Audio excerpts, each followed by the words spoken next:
If you have watched my TTArtisan 40mm macro lens review, one of the issues I mentioned with this lens is when you change the focus distance to minimum focus distance so that you can take the 1:1 ratio macro photo, the front of the lens would extend quite a bit. So that means the front of the lens would get quite close to the subject you are taking.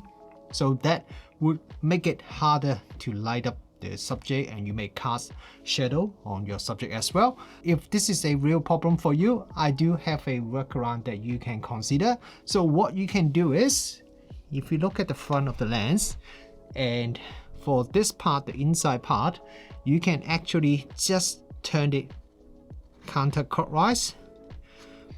It may be a bit tight the first time that you try to do that, but you should be able to just use your fingers to do that. And you turn it, and then now you can take off the front cylinder, remove it from the lens. So now the lens is still at the 1:1 magnification ratio, but it doesn't have this part. So that means the front of the lens has a little bit more distance from your subject, so you won't cast shadow as much, and you have more flexibility in terms of how you light up the scene.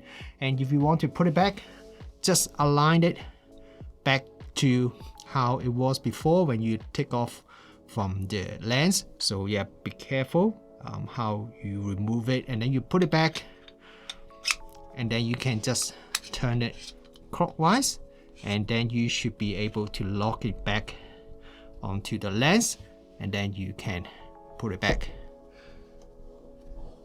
Now, one downside if you do that is the front of the lens will now be exposed, completely exposed.